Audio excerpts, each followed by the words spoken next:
What's up, guys? Welcome back to Newswave. Yesterday, Astro Bot reviews went live, and, well, it shocked a lot of people, because not only do we now have our Game of the Year frontrunner, we also might have one of the best rated games coming out of Sony in history. So we'll go over all of that here today. Also, we are going to be talking about Sony's 30th anniversary for PlayStation, as they did announce a bunch of things like board games, a free-to-play version of one of their big first-party titles, and the PlayStation 5 Pro reveal. Apparently, it was some strange stuff happening there. We'll check in on that, and we'll also be talking about the Vision of Mana sales that have been revealed in Japan, because unfortunately, it's not looking great right now for that franchise. So if you guys enjoy these videos, make sure you hit that like button. Helps out a ton. And if you're new here to the Spawnwave channel, make sure you subscribe down below. And of course, members for the channel do get Newswave early. If you'd like to learn more about that, click the join button down below this video. And we're going to start today with Concord. Specifically, the physical version as well as the controller, because seemingly as soon as it was announced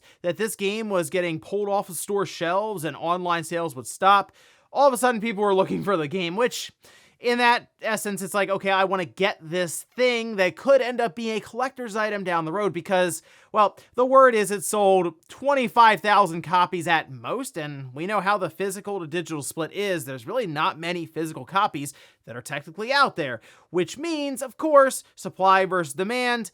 Well, you can see for yourself over on eBay, some of the copies of Concord going for $100 or more. Remember, this is a $40 game, so it's more than doubled its price, at times almost tripled it. And then if you look at the controller that, again, was released alongside of the game, Sony thought this was going to be a big thing. Well, that went from $85 up to $260. It is very strange stuff, because I don't think this is going to become a collector's item. I guess technically the controller doesn't say Concord anywhere on it, but that brand itself, that name, is completely tainted at this point, and I really don't think it's coming back, even if it does, as Concord. So I guess if you don't mind potentially buying a $40 coaster, in some cases $80 to $100 coaster, you can try your luck and see what happens, but I'm not expecting this thing to be any more than, well, another copy of Mag years down the line. Also, we did have an announcement for Balatro, where it will be going to more platforms and will probably cut down on productivity across the world. We can see this on Gamatsu. They say publisher PlayStack and developer Local Thunk will release Balatro for iOS via App Store and Android via Google Play on September 26th for $10, the company's announced. It's also going to be available via Apple Arcade for so many people out there, dozens who have it. Look, I mean, it's a good service for what it is, since if you technically have a Mac and maybe you have a free trial for it, it's worth checking in on. There's no microtransactions in that subscription, and you just download all these different games, which now would include Balatros. That is a good addition, and this makes a ton of sense, by the way, to go to mobile phones, because if you have played it, yeah, it would work fine there, and it is incredibly addicting, which means at that point it will be following you around at all times in your pocket. But perfect game to just pick up for a few minutes when you get a chance, you're trying to kill some time. Yeah, that would work perfectly. And $10, I mean, it's pretty much a no-brainer at that point on mobile phones, really on any device you can pick it up on. Oh, and we're going to go back to Concord here for a moment, because there were still some questions around Amazon's series coming up here, that being Secret Level. So this is just a bunch of separate stories of really leaning into themes around different games. One of them was Concord, and naturally people are wondering, okay, what happens with that? Again, Sony thought this was going to be a big thing. For people who say that they didn't back Concord, oh no, they seem to have big plans for this thing becoming a big franchise, seemingly. Well, we do have this from IGN, where they say Concord will remain in Amazon's Secret Level despite its sudden cancellation. IGN has learned from a source close to production. I mean, at this point, look, it's done, obviously. The thing's coming out in December. Like, they're going to be streaming these episodes. Clearly, it's ready to go. I don't really know why you would pull it out of the loop then. I mean, at that point, hey, more people would probably learn of Concord as just an episode in this series. I mean, seriously, there are many people who have no idea what Concord is because the marketing wasn't very good in general. And in this case, hey, maybe they'll closely align it just with a fun series they saw on Amazon. Technically, then it can't be worse than relating it to the video game that it originally originated from. And guys, with some of the quick news out of the way, let's get into the bigger stuff. Let's start right away with Team Asobi and Astro Bot. This has been a very, very exciting release that I've been looking forward to. I can't wait to jump into this one, and honestly, by the time you're seeing this video, I've probably already started it because I think I was just going to start playing it at midnight when it came out, and I was thinking about making a video, maybe just kind of recording some of my initial impressions and gameplay as I was going through it, because I do feel like that's a game that as you're playing through and you're discovering a lot of stuff, it's just going to be fun, which is what you want out of a video game, right? Turns out a lot of reviewers indeed wanted that, because you can see the current score on Metacritic coming in at a 94. That's, by the way, on 112 critic reviews. We're not talking about like, oh, it has 15 or 20 reviews and it's not even, no, 112 critic reviews. I mean, it's glowing pretty much across the board here. Many perfect scores. And I mean, the split was 110 positive, 0 mixed, 0 negative. And I'm not kidding when I say this is being viewed right now as one of the best 3D platformers ever made. In fact, we can look on Metacritic. You can actually sort by 3D platformers. I'll go down the list for you, okay? Super Mario Galaxy, that's in the one spot, along with Mario Galaxy 2 and Super Mario Odyssey. Those are all rated at 97, by the way. And then the fourth slot is Astro Bot at 94. That's actually above things like Super Mario 3D World, Banjo-Kazooie, Conker's Bad Fur Days in there. It looks like Journey, Mario Sunshine. I mean, look, the point here is this is actually would be considered a generational release overall. I mean, if you go over on OpenCritic, you can sort just by best games release, and they even have it of the generation.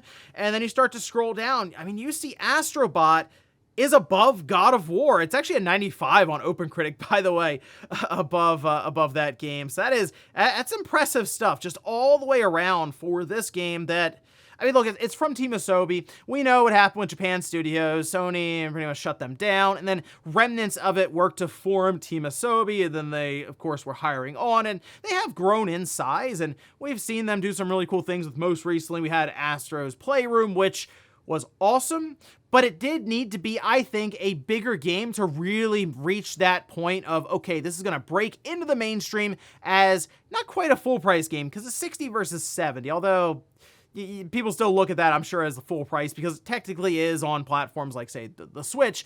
But nonetheless, this is a full-fledged release for them that has had the marketing campaign put behind it, where they've done things like put big pinball machines in the middle of like a town square or somewhere, and you see ads running all over the place for it. Sony is fully behind this thing. We have the controller coming up that I'm going to get in, and we'll unbox that as well. But this, I think, is a big moment just right now for Sony to be paying attention to, because we see the review scores. At this point, Team Asobi has done their job. They've put out a game that is high quality, it's a blast to play, it's fun.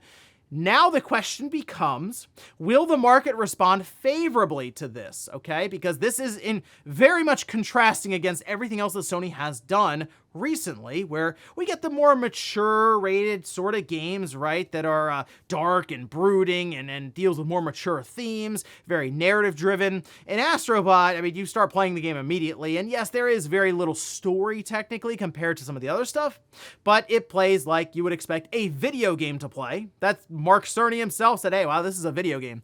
Yeah, I mean it is, but this is something that would lean heavy into the mainstream consumer that likes things like a 3D Mario game.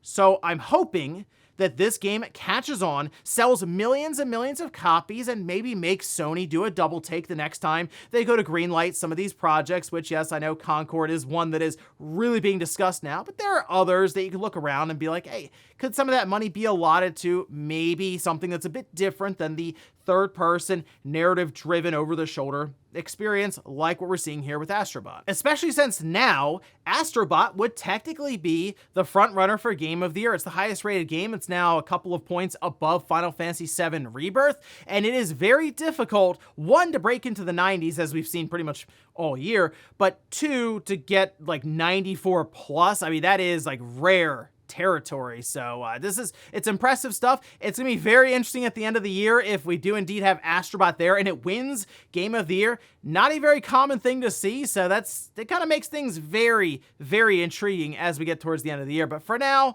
I'm just going to pick up Astro Bot and have a blast this weekend. And I'm sure we'll talk a bit about it on the podcast Saturday night, and then also on Click R3, the PlayStation podcast, next week. Next up, let's talk about Sony and their 30th anniversary for PlayStation. Now, the PlayStation brand was launched, obviously, with the PS1 in December 1994 in Japan, so Naturally, we're coming up on 30 years of the brand, so Sony, as you would expect, wants to do some sort of celebration for it. Now, they did make some announcements here, and it was kind of underwhelming, but I do want to remind everyone that this, as they themselves say, is sort of the start of things to come, and I have some suggestions for them, which I'm sure they're all ears for, but we'll touch on that here in a bit, as well as how this actually led to a pretty big oversight on their part, because I feel like they just leaked their new console coming up here soon. But anyway, let's start over on PlayStation blog.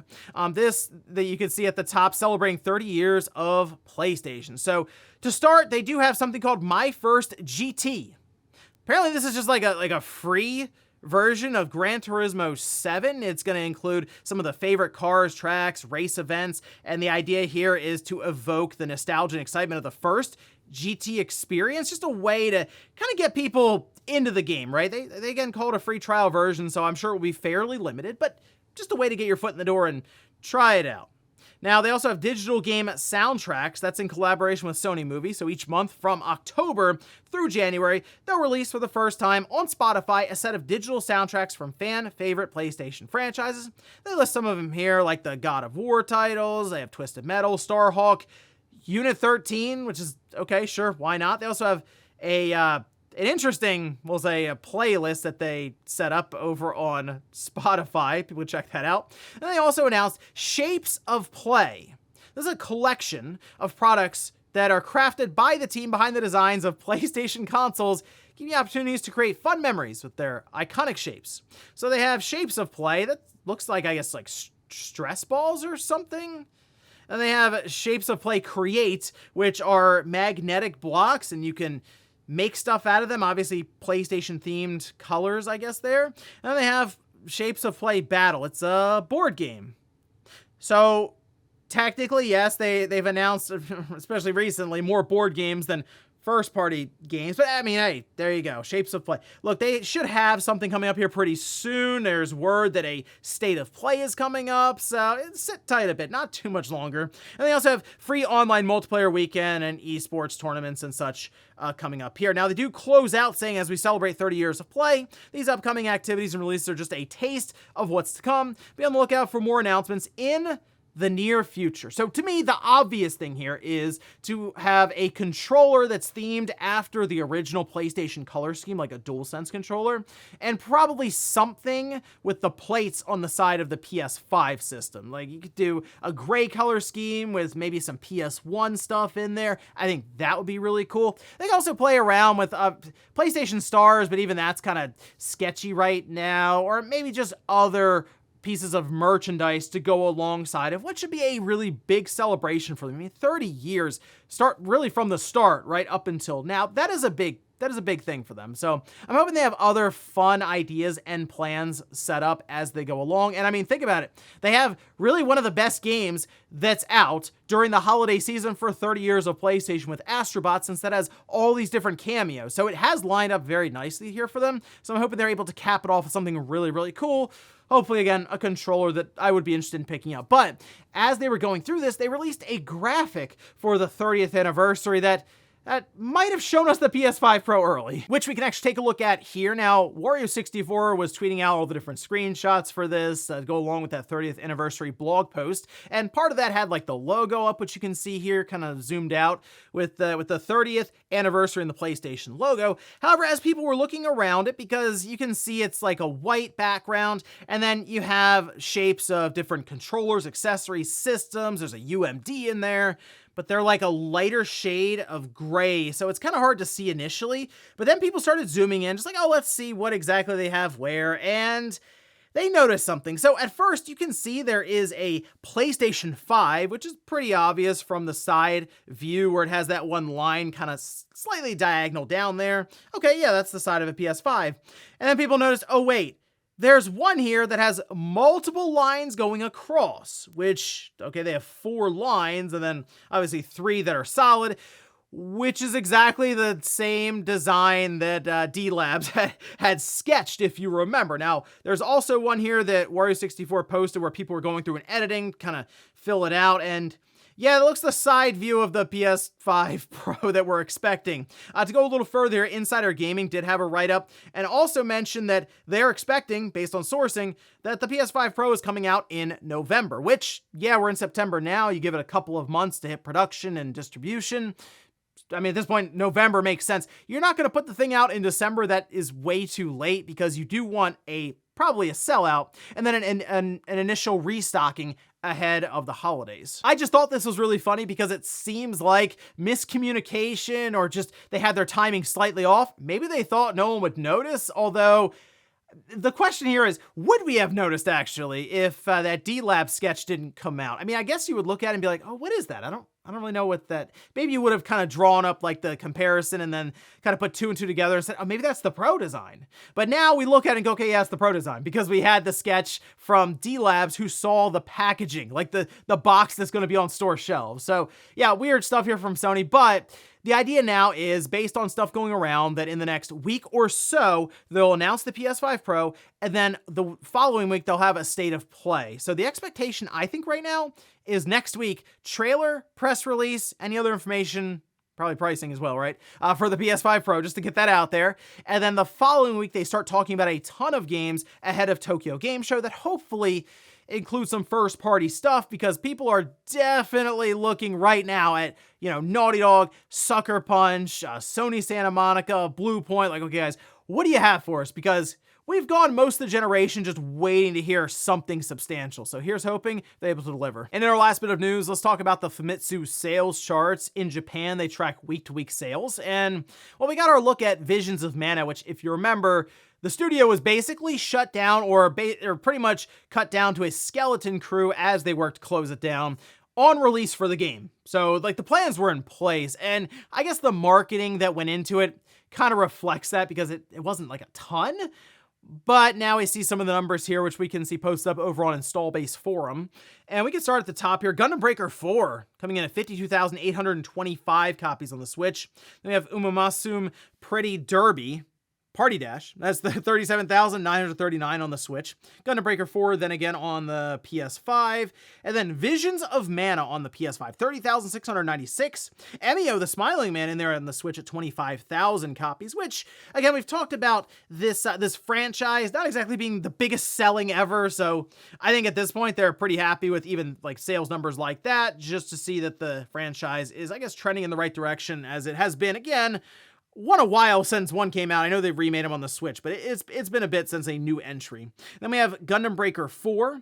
Then we have Nintendo Switch Sports, Star Wars Outlaws, then Visions of Mana again. This is on the PS4, 10,068 copies, and then Mario Kart 8 Deluxe. Moving over to hardware, the Switch had a pretty big jump, 63,651, which seems to go alongside of the top two games that we just talked about, clearing, those two together, almost 90,000 copies with Party Dash and Gundam Breaker 4, so it does kind of make sense why there's an uptick, although it's a bit more than I would expect.